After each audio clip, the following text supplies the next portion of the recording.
Donald Trump from real estate to the White House. Welcome to an extraordinary story that will challenge your perspectives and expand your understanding of success, ambition, and controversy. Today, we're exploring the life of Donald Trump, a man who went from building towers to running a nation, a businessman who became president, a celebrity who changed American politics forever. As you follow this journey, pay attention to the vocabulary about business, politics, and media. This is not just about one person. It's about understanding how determination, self-promotion, and controversy can create a path to power. So prepare yourself, keep an open mind, and let's explore a life that divides opinion but cannot be ignored. This story will improve your listening skills, expand your business vocabulary, and show you that success can take many unexpected forms. Whether you admire him or disagree with him, Donald Trump's journey from Queens, New York to the White House is a lesson in ambition, branding, and the American dream. Act 1. The Builder's Son. Donald John Trump was born on June 14, 1946, in Queens, New York City. His parents, Fred Trump and Marianne McLeod, were far from ordinary. Fred was a successful real estate developer who built affordable housing for middle-class families. Marianne was a Scottish immigrant who came to America seeking opportunity. When Donald was born, his family was already wealthy. They lived in a large house in Jamaica Estates, an upscale neighborhood in Queens. Donald was the fourth of 5 children. He had 3 older siblings, Marianne, Fred Jr., and Elizabeth, and 1 younger brother, Robert. From his earliest days, Donald learned that life was about winning. His father, Fred Trump, was a tough, demanding man who believed in discipline and hard work. Fred would often tell his children, "You are a killer, you are a king, you are a winner." These words shaped young Donald's personality. Donald was not a quiet, shy child. He was loud, confident, and competitive. Even as a young boy, he wanted to be the center of attention. He would argue with his teachers, challenge his siblings, and always try to be the best at everything. His mother once said, "Donald was a beautiful child, but he was pretty wild." At school, Donald struggled to follow rules. He got into fights, he talked back to teachers, and he seemed unable to sit still. His parents worried that he was becoming too difficult to control. When Donald was 13 years old, his father made a tough decision. He sent Donald to the New York Military Academy, a strict boarding school where discipline was everything. This was a turning point in Donald's life. At the military academy, Donald learned structure, he learned leadership, and he learned how to channel his energy. The school had strict rules: wake up at 6 a.m., make your bed perfectly, march in formation, follow orders without question. At first, Donald hated it. He was used to getting his way, and now he had to obey. But slowly, something changed. Donald began to excel. He became a star athlete, playing baseball and football. He rose through the ranks, becoming a student leader. By the time he graduated, he was one of the top cadets. The military academy taught Donald 3 important lessons. 1. Discipline creates success. 2. Image matters. People respect confidence. 3. Winning is everything. These lessons would guide him for the rest of his life. When Donald finished at the military academy in 1964, he was 18 years old, tall, confident, and ambitious. He enrolled at Fordham University in New York, but after 2 years, he transferred to the Wharton School at the University of Pennsylvania. Wharton was one of the best business schools in America. Donald studied finance and real estate. He wasn't the best student. He didn't spend hours in the library. But he understood something important. Business wasn't just about grades. It was about deals, connections, and confidence. While still in college, Donald began working for his father's company, Trump Management. The company owned apartment buildings in Brooklyn and Queens. Middle-class housing, nothing glamorous, but it was profitable. Donald watched his father work. He saw how Fred negotiated with contractors, how he dealt with tenants, how he managed money. But Donald also saw the limitations. His father was content building in the outer boroughs of New York. Donald wanted more. He wanted Manhattan. In 1971, at age 22, Donald graduated from Wharton with a degree in economics. He immediately went to work full-time for his father's company. But Donald had bigger dreams. He didn't want to build affordable housing in Queens. He wanted to build luxury towers with his name on them in the most famous city in the world. His father warned him, Manhattan is too expensive, too competitive, too risky. But Donald didn't listen. He said, "Dad, I'm going to make our name famous." Act 2. Building an empire. In the early 1970s, New York City was struggling. The economy was weak, crime was high, and many buildings were abandoned. Manhattan seemed like a bad investment, but Donald saw opportunity where others saw problems. In 1971, Donald moved to Manhattan and rented a small apartment. He began visiting construction sites, meeting developers, studying the real estate market. He was young, energetic, and fearless. Donald's first major deal came in 1974, when he was just 28 years old. The Commodore Hotel near Grand Central Terminal was failing, losing money and about to close. Donald saw potential. He convinced the owner to let him take over the property. But here's the thing, Donald had no money to buy the hotel, so he did something that would become his trademark. He made the deal anyway. Donald partnered with the Hyatt Hotel Corporation. They would manage the hotel, he would own it. Together, they convinced the city to give them a tax break, saving millions of dollars. Donald renovated the building and renamed it the Grand Hyatt Hotel. When the Grand Hyatt opened in 1980, it was a success. Donald's name began appearing in newspapers. He was the young developer who saved a dying hotel.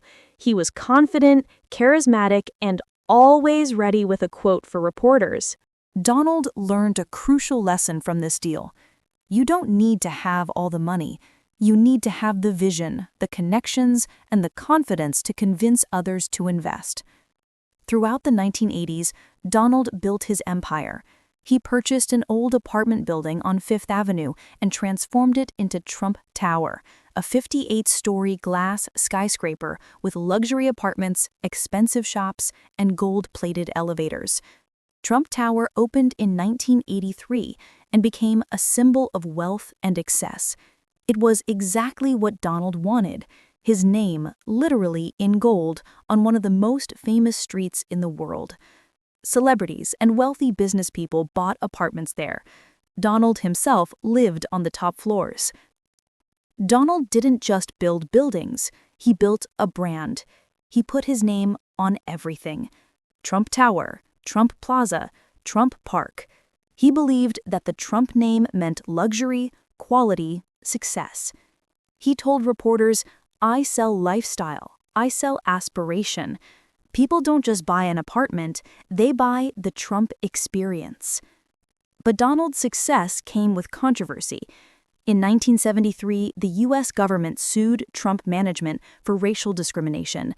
The lawsuit claimed that Donald and his father refused to rent apartments to black tenants. Donald denied the charges and fought the case for 2 years. Eventually, the Trumps settled without admitting guilt, but the case would follow Donald for decades. Critics would point to it as evidence of prejudice. Donald would call it a politically motivated attack. This pattern would repeat throughout his life: accusations, denials, controversy, publicity. In the mid-1980s, Donald expanded beyond real estate. He bought the New Jersey Generals, a football team. He purchased Mar-a-Lago, a massive estate in Palm Beach, Florida, for $10 million. He opened Trump Castle, a casino in Atlantic City. Donald was everywhere. Newspapers, magazines, television. He cultivated relationships with reporters who wrote stories about his wealth, his success, his lifestyle. He became famous not just as a businessman, but as a celebrity. In 1987, Donald published his first book, The Art of the Deal, written with journalist Tony Schwartz. The book became a bestseller. It presented Donald as a master negotiator who could make any deal work. The Art of the Deal taught readers several principles. 1. Think big. Always aim higher than you think possible. 2. Protect the downside. Always have a backup plan. 3. Maximize your options. Never put all your resources in one deal. 4. Know your market. Understand what people want. 5. Use your leverage. Find what gives you power in negotiations. 6. Enhance your location. Even a good property can be made better. 7. Get the word out. Publicity is power. Even bad publicity. 8. Fight back. Never let critics go unanswered. These principles guided Donald's business career and later his political career. But behind this success, Donald's personal life was complicated. In 1977, he married Ivana Zelnikova, a Czech model and athlete. They had 3 children together: Donald Jr., born in 1977, Ivanka, born in 1981, and Eric, born in 1984. Ivana worked alongside Donald, helping design Trump Tower and managing Trump Castle, but the marriage was strained. Donald worked constantly. He was obsessed with his image, and in the late 1980s, he began an affair with Marla Maples, a young actress. In 1990, Donald and Ivana's divorce became a tabloid sensation. Newspapers published stories about the affair, about fights, about money.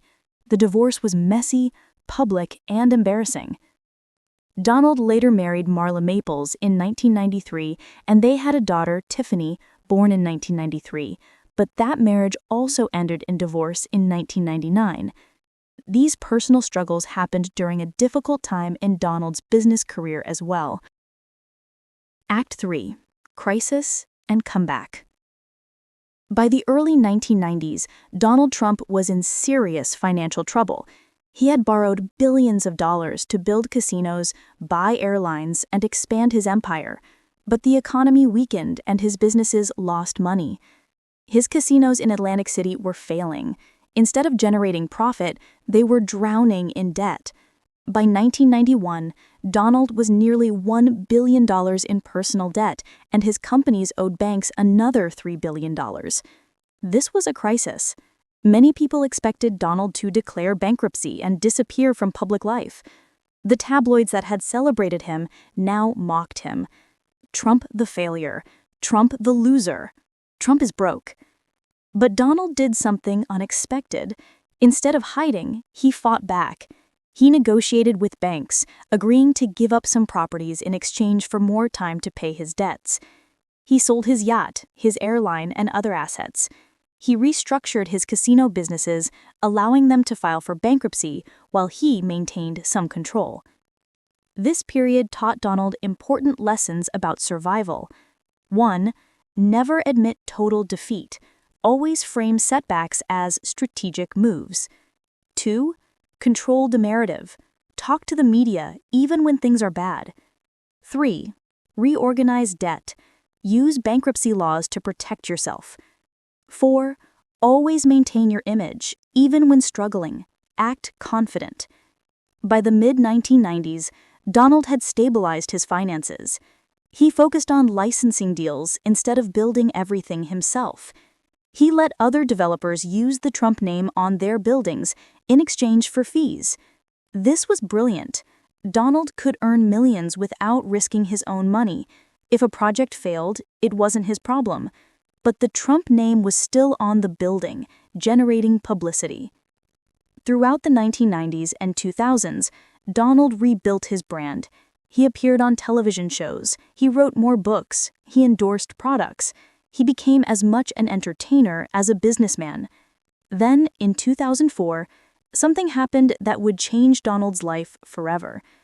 NBC television offered him a reality show called The Apprentice. The Apprentice became a massive hit. The show featured contestants competing in business challenges with Donald as the judge. Each episode ended with Donald pointing at someone and saying, "You're fired."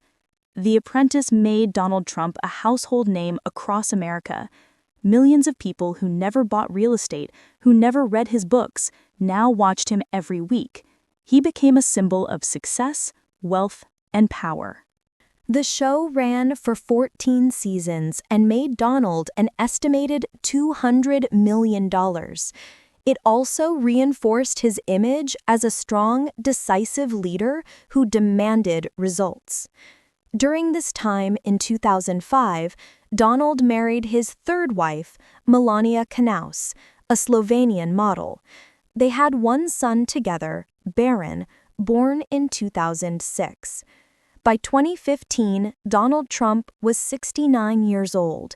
He was wealthy, famous, and his brand was stronger than ever. But he wanted something more.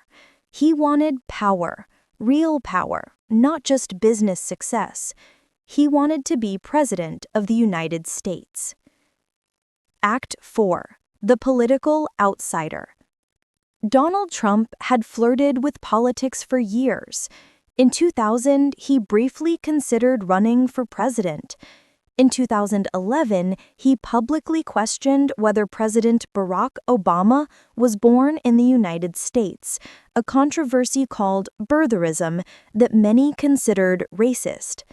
But in June 2015, Donald did something that shocked the world.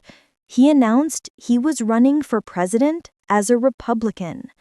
When Donald came down the golden escalator at Trump Tower to announce his campaign, most people laughed. Political experts said he had no chance. He had never held political office, he had no campaign organization, he had high unfavorable ratings. But Donald had something other candidates didn't. He had celebrity, he had confidence, he had billions of dollars, and he had a message that resonated with millions of Americans. Donald's campaign message was simple. America is losing. We make bad deals. Other countries take advantage of us. I'm a businessman. I make great deals. I will make America great again. He promised to build a wall on the Mexican border. He promised to bring back manufacturing jobs. He promised to defeat ISIS. He promised to drain the swamp in Washington. Donald's campaign style was unlike anything in modern American politics. He held massive rallies where thousands of people cheered. He attacked his opponents with nicknames: Low Energy Jeb, Lion Ted, Crooked Hillary. He dominated media coverage by saying controversial things. He ignored traditional campaign rules. The political establishment, Republicans and Democrats alike, dismissed him, but Donald understood something they didn't. He understood television. He understood media. He understood that attention, even negative attention, equals power. In the Republican primary, Donald faced 16 opponents, experienced politicians, senators, governors. But one by one, he defeated them. His opponents tried to attack him, but nothing stuck. When they criticized his business record, Donald said, "I've created thousands of jobs. What have you done?" When they criticized his lack of experience, Donald said, "That's exactly why people want me. I'm not a politician." When they criticized his temperament, Donald said, "We need a fighter, not a pushover." By July 2016, Donald Trump was the Republican nominee for president. He chose Mike Pence, the governor of Indiana, as his running mate. The general election campaign against Hillary Clinton was brutal. Both candidates had high unfavorable ratings, but Donald's strategy was to attack constantly. He called Hillary corrupt, said she should be in jail, and made her defend herself rather than promote her own message. Donald held multiple rallies every day, speaking without prepared speeches, just improvising. He dominated Twitter, posting dozens of times daily, controlling the news cycle. The media couldn't stop covering him.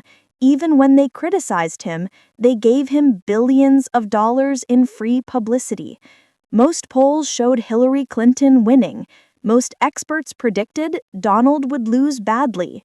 Election night, November 8, 2016, was supposed to be Hillary's celebration. But something happened that shocked the world. Donald Trump won. He won Wisconsin, Michigan, and Pennsylvania, states that had voted Democratic for decades. He won 306 electoral votes to Hillary's 232, despite losing the popular vote by nearly 3 million votes. Donald Trump would become the 45th president of the United States. On election night, Donald gave a victory speech. He said, "Now it's time for America to bind the wounds of division. I pledge to every citizen of our land that I will be president for all Americans." Act 5. Commander-in-Chief.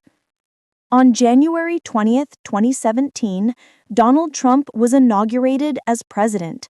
His inaugural address was dark and forceful. He described American carnage and promised this American carnage stops right here and stops right now. From his first day in office, President Trump governed unlike any modern president. He continued tweeting directly to his supporters, bypassing traditional media. He held impromptu press conferences. He hired and fired staff constantly. He attacked critics personally. President Trump's supporters loved his style. They saw him as a fighter who kept his promises. His critics saw him as divisive and dangerous, who undermined democratic norms. During his presidency, Trump achieved several policy goals. 1. Tax cuts. In 2017, he signed a major tax reform bill that lowered corporate taxes and provided some middle-class tax relief. Supporters said it stimulated the economy. Critics said it mainly helped the wealthy. 2. Judicial appointments.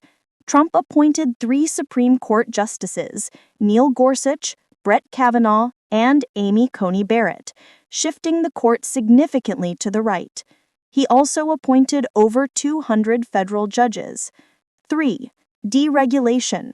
Trump rolled back numerous environmental regulations and business restrictions. Supporters said this helped economic growth. Critics said it harmed the environment. 4. Criminal justice reform. Trump signed the First Step Act, reducing some federal prison sentences for nonviolent offenders. This received bipartisan support. 5. Middle East policy. Trump moved the U.S. Embassy in Israel to Jerusalem and brokered normalization agreements between Israel and several Arab nations. But Trump's presidency was also marked by constant controversy. The Russia investigation, Special Counsel Mueller, investigated whether Trump's campaign coordinated with Russia to influence the 2016 election. The investigation found Russian interference but did not establish criminal conspiracy. Mueller's report documented 10 possible instances of obstruction of justice but did not charge Trump. First impeachment. In 2019, Trump was impeached by the House of Representatives for abuse of power and obstruction of Congress related to his dealings with Ukraine. Trump allegedly pressured Ukraine to investigate Joe Biden. The Senate acquitted him. Immigration policies. Trump's policies separating migrant families at the border and restricting refugee admissions generated intense criticism. Supporters said he was enforcing immigration laws. Critics said the policies were cruel. Charlottesville. After a white supremacist rally in Charlottesville, Virginia in 2017, where counter-protester Heather Heyer was killed, Trump said there were very fine people on both sides. Critics said he was equating white supremacists with their opponents. Media attacks. Trump repeatedly called the media the enemy of the people and dismissed critical coverage as fake news. Press freedom advocates warned this rhetoric was dangerous. Then, in 2020, the COVID-19 pandemic hit America. The pandemic became the defining crisis of Trump's presidency. COVID-19 killed over 400,000 Americans during his term, closed businesses and schools, and devastated the economy. Trump's handling of the pandemic received mixed reviews. Supporters praised his efforts to accelerate vaccine development through Operation Warp Speed. Critics said he downplayed the virus's severity, discouraged mask wearing, and spread misinformation. In the 2020 election, Trump faced former Vice President Joe Biden. Trump campaigned on his pre-pandemic economic record and promised a swift recovery. But on November 3, 2020, Trump lost. Biden won 306 electoral votes, the same number Trump had won in 2016, and over 7 million more popular votes. Trump refused to concede. He claimed without evidence that the election was stolen through widespread fraud. Dozens of lawsuits were filed and rejected. Judges, including Trump appointees, found no evidence of fraud that would change the outcome. Act 6, January 6th, and beyond. On January 6, 2021, Congress met to certify Joe Biden's electoral victory. Trump held a rally near the White House, telling supporters, "We fight like hell, and if you don't fight like hell, you're not going to have a country anymore." Trump urged the crowd to march to the Capitol. Thousands did. Some broke into the building, overwhelming police. They vandalized offices, disrupted the certification process, and searched for lawmakers. 5 people died that day, including a Capitol police officer. The January 6th attack shocked the nation. Trump was accused of inciting insurrection. 10 days later, on January 13, 2021, Trump was impeached a second time for incitement of insurrection. He became the only president impeached twice. The Senate trial occurred after Trump left office.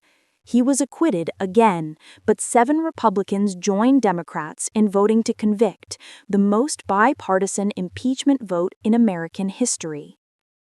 After leaving office, Trump moved to Mar-a-Lago, his Florida estate. He remained influential in Republican politics, endorsing candidates and holding rallies. He continued claiming the 2020 election was stolen. In 2022, the FBI searched Mar-a-Lago and found classified documents Trump had taken from the White House. In 2023, Trump was indicted in multiple cases related to the documents: his efforts to overturn the 2020 election, his role in January 6th, and hush money payments to adult film actress Stormy Daniels. Trump became the first former president criminally indicted. He was charged in 4 separate cases, facing 91 felony counts. Despite, or perhaps because of these legal challenges, Trump announced he was running for president again in 2024. Polls showed he remained the frontrunner for the Republican nomination. His supporters saw the indictments as weaponized persecution by a deep state, a message that resonated powerfully with his base and even expanded his support among working-class and minority voters. On January 20, 2025, he was inaugurated for the second time on the steps of the Capitol, the very building stormed 4 years earlier, delivering a speech that again promised to make America great again and vowing swift retribution against political opponents. The most dramatic moment of the 2024 campaign had come months earlier, on July 13, 2024, at a rally in Butler, Pennsylvania. As Trump spoke beneath a clear summer sky, a 20-year-old gunman, armed with an AR-15-style rifle, opened fire from a nearby rooftop. A bullet grazed Trump's right ear, missing his head by inches. Trump dropped behind the podium, Secret Service agents rushed the stage, and in one of the most iconic images in modern political history, a blood-streaked Trump rose moments later, fist raised, shouting to the stunned crowd, "Fight, fight, fight."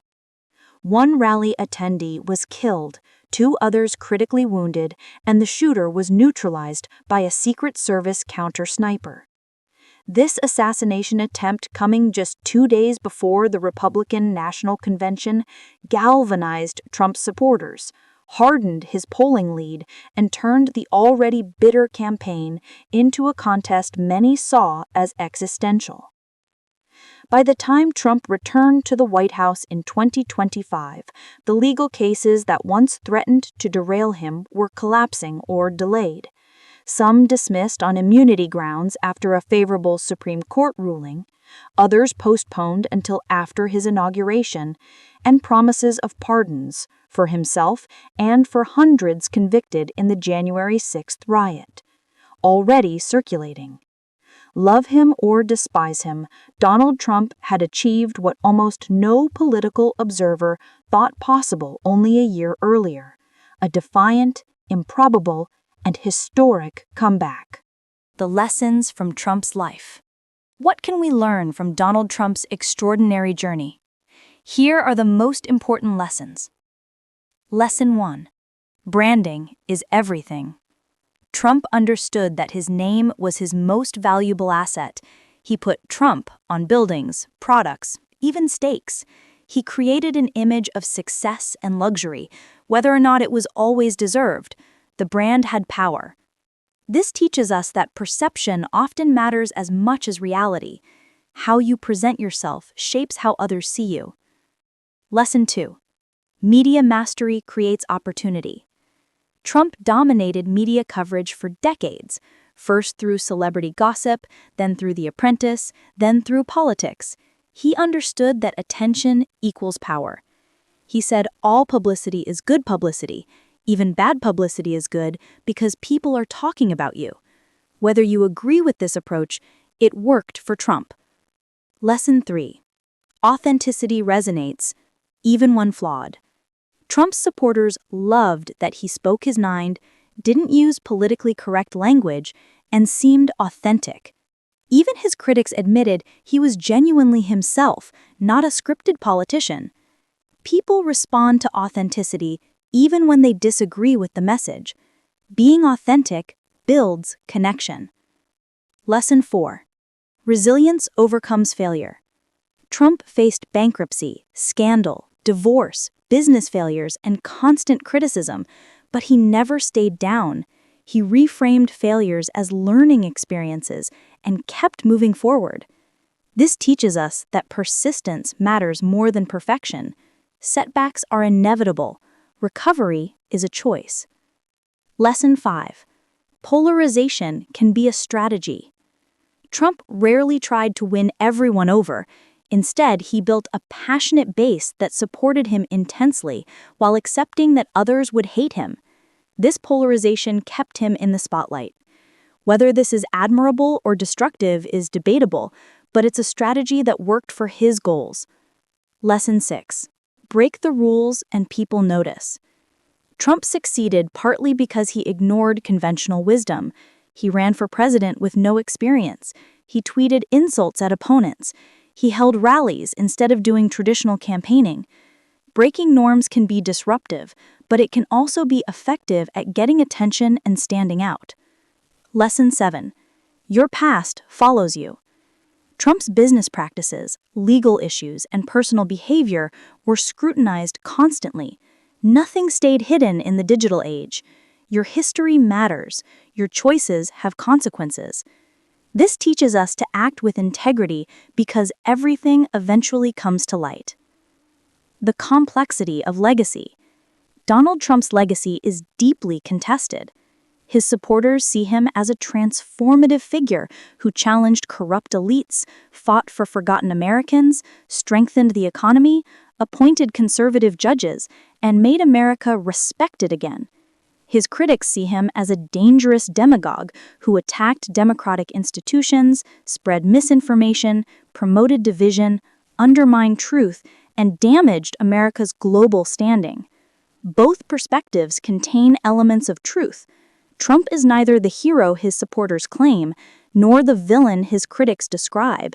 He's a complex, flawed human being who achieved remarkable success and caused significant controversy. Historians will debate Trump's impact for generations. Some will credit him with giving voice to people who felt ignored. Others will blame him for accelerating America's polarization. What's undeniable is that Trump changed American politics permanently. He showed that celebrity and media savvy could overcome political experience. He demonstrated that breaking norms could be rewarded. He proved that a significant portion of Americans wanted a fighter, not a diplomat. Whether these changes are positive or negative depends on your values and perspective. Final words. Donald Trump's story is uniquely American. He was born into privilege but built his own empire. He faced failure but staged multiple comebacks. He became famous, then became powerful. He divided a nation but inspired millions.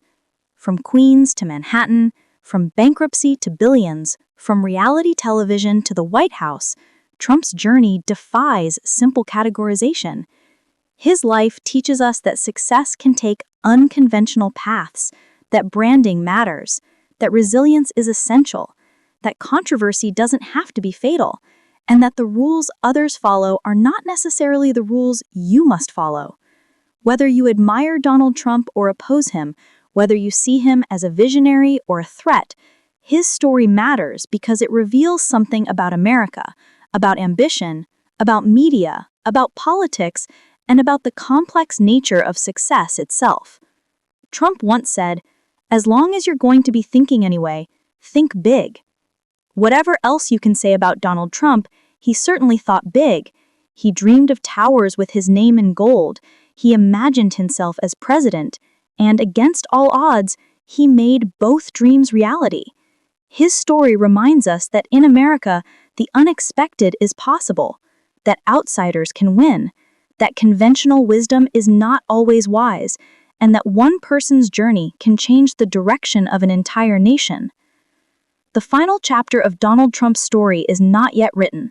As of 2025, he remains a central figure in American politics. His influence continues, his supporters remain loyal, and his impact on the country endures. History will ultimately judge Donald Trump, but his story, from builder's son to president, from celebrity to controversy, from success to scandal, and perhaps to success again, is a testament to the power of ambition, the importance of branding, and the unpredictable nature of the American dream. Whatever you think of him, Donald Trump proved that the rules can be rewritten, that failure is not final, and that in the land of opportunity, even the most unlikely journeys are possible.